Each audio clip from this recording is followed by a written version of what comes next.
Hi all of you, ಹೇಗಿದ್ದೀರಾ ಎಲ್ಲರೂ? ನೋಡಿ ಎಷ್ಟು ಕ್ರಿಸ್ಪಿಯಾಗಿ, ಹೌದಾ, ತುಂಬ ಚೆನ್ನಾಗಿರುವಂಥ ಸ್ನ್ಯಾಕ್ಸು. ಇದನ್ನು ನೀವು ಹೇಗೆ ಮಾಡಿದ್ದೀರಾ ಅಂತ ಕೇಳಿದರೆ ಆಶ್ಚರ್ಯ ಪಡ್ತೀರಾ. ಇದು ನಾನು ಬೆಳಿಗ್ಗೆ ದೋಸೆ ಮಾಡಿದ್ನಲ್ಲ, ಆ ದೋಸೆ ಜೊತೆಗೆ ಮಾಡಿದಂಥ ಪಲ್ಯ ಉಳ್ಕೊಂಡಿತ್ತು, ಆಲೂ ಪಲ್ಯ, ಆಲೂಗಡ್ಡೆ ಪಲ್ಯ. ಆ ಪಲ್ಯದಿಂದ ಮಾಡಿರುವಂತಹ ಒಂದು ಸೂಪರ್ ಸ್ನ್ಯಾಕ್ಸ್. ನಮ್ಮ ಮಕ್ಕಳಂತೂ ಇಡೀ ಫುಲ್ ಪ್ಲೇಟೇ ಖಾಲಿ ಮಾಡಿಬಿಟ್ರು, ಅಷ್ಟು ಟೇಸ್ಟಿಯಾಗಿತ್ತು. ಇವತ್ತು ಇದನ್ನು ಹೇಗೆ ಮಾಡೋದು ಅಂತ ನಿಮಗೆ ಹೇಳ್ಕೊಡ್ತೀನಿ. ಇಲ್ಲ, ತುಂಬ ಈಸಿ ಮೆಥಡು. ಈಗೇನು ಮಾಡಬೇಕು ಅಂತಂದರೆ, ಫಸ್ಟು ನಾನು ಗ್ಯಾಸ್ ಹಚ್ಕೊಂಡು ಒಂದು ಪ್ಯಾನಲ್ಲಿ 2 ಬಟ್ಟಲಷ್ಟು ನೀರನ್ನು ಹಾಕ್ಕೊತಿದ್ದೀನಿ. ನೀರು ಕುದ್ದ ಮೇಲೆ ಇದಕ್ಕೆ ಸ್ವಲ್ಪ ರವೆಯನ್ನು ಮಿಕ್ಸ್ ಮಾಡ್ತೀನಿ.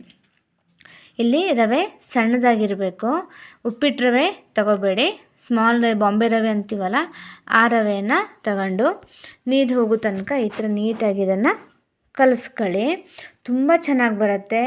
ಈಗ ದೋಸೆ ಮಾಡಿದ್ಮೇಲೆ ಆಲೂಗಡ್ಡೆ ಪಲ್ಯ ಒಂದೊಂದ್ಸಲ ಉಳ್ಕೊಂಡ್ಬಿಡುತ್ತೆ, ಏನು ಮಾಡ್ತೀವಿ, ವೇಸ್ಟ್ ಮಾಡಿಬಿಡ್ತೀವಿ. ಯಾವುದನ್ನೂ ವೇಸ್ಟ್ ಮಾಡಬೇಡಿ.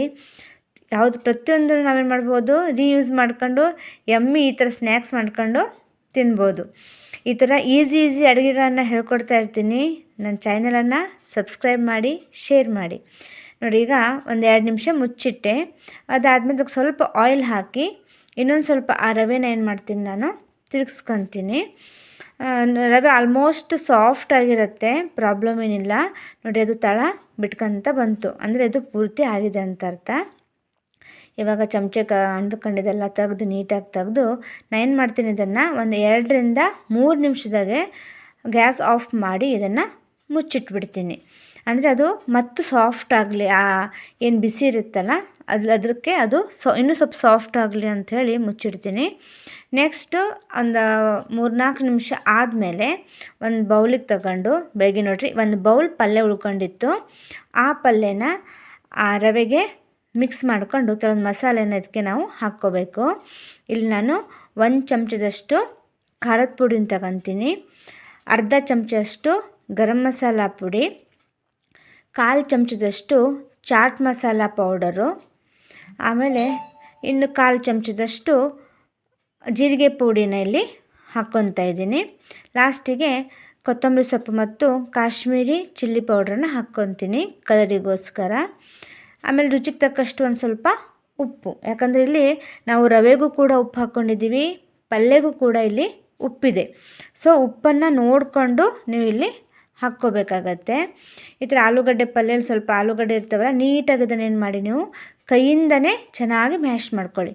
ಆಮೇಲೆ ಇದಕ್ಕೆ 1 ಚಮಚದಷ್ಟು ಅಕ್ಕಿ ಹಿಟ್ಟನ್ನು ಸೇರಿಸ್ಕೋಬೇಕು, ಯಾಕಂದರೆ ಅದು ಕ್ರಿಸ್ಪಿಯಾಗಿ ಬರಬೇಕು.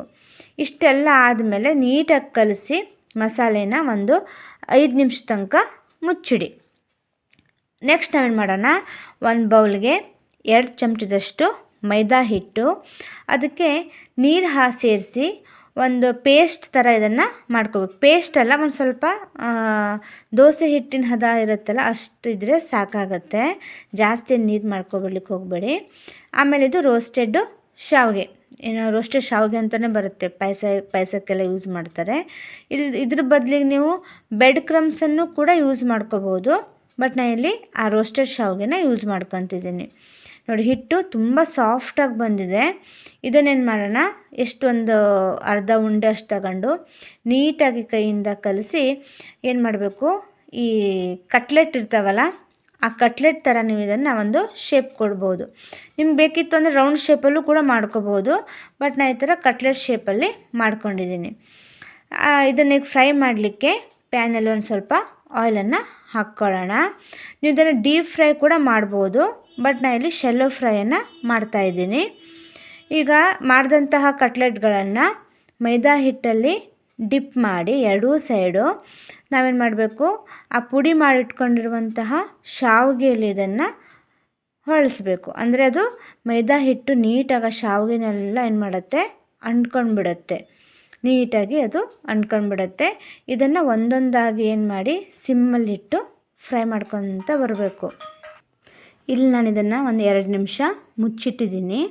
2 ನಿಮಿಷ ಆದಮೇಲೆ ಚೆಕ್ ಮಾಡಿ, ಕೆಳಗಡೆ ಫುಲ್ ಏನಾಗಿರುತ್ತೆ, ಫ್ರೈ ಆಗಿರುತ್ತೆ.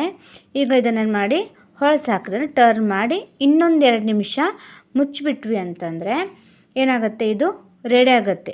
ಒಂದು 2 ನಿಮಿಷ ಸಾಕು. ಒಂದು 2 ನಿಮಿಷ ಹಿಂಗೆ ಮುಚ್ಚಿಡಿ. 2 ನಿಮಿಷ ಆದಮೇಲೆ ಮತ್ತೆ ಓಪನ್ ಮಾಡಿ ಚೆಕ್ ಮಾಡಿ. ಫುಲ್ಲಾಗಿ ಏನಾಗುತ್ತೆ, ಕ್ರಿಸ್ಪಿಯಾಗಿದ್ದು ಬಂದುಬಿಡುತ್ತೆ. ತುಂಬ ಚೆನ್ನಾಗಾಗತ್ತೆ. ನೀವು ಇಮ್ಯಾಜಿನ್ ಕೂಡ ಮಾಡ್ಕೊಳ್ಳಲ್ಲ, ಅಷ್ಟು ಸೂಪರಾಗಿ ಟೇಸ್ಟ್ ಬರುತ್ತೆ. ಆಲೂಗಡ್ಡೆ ಪಲ್ಯ ಉಳಿಲಿಲ್ಲ ಅಂದರೆ ಆಲೂ ಬೇಯಿಸಿ ಕೂಡ ನೀವು ಇದನ್ನು ಮಾಡ್ಕೋಬೋದು. ಬಟ್ ಈರುಳ್ಳಿ ಎಲ್ಲ ನೀವು ಎಕ್ಸ್ಟ್ರಾ ಇದಕ್ಕೆ ಸೇರಿಸ್ಕೋಬೇಕಾಗತ್ತೆ. ನಾನಿಲ್ಲಿ ಇದನ್ನು ಚಟ್ನಿ, ಕಾಯಿ ಚಟ್ನಿ ಮತ್ತು ಚಿಂಗ್ಸ್ ಚಟ್ನಿ ಇತ್ತು, ಅದ್ರ ಜೊತೆಗೆ ಸರ್ವ್ ಮಾಡಿದೆ. ತುಂಬ ಚೆನ್ನಾಗಿ ಬಂತು. ಮಕ್ಕಳಂತೂ ಫುಲ್ ಇದನ್ನು ಖಾಲಿನೇ ಮಾಡಿಬಿಟ್ರು, ಅಷ್ಟು ಚೆನ್ನಾಗಿ ಬರುತ್ತೆ. ಒಮ್ಮೆ ಟ್ರೈ ಮಾಡಿ. Thank you.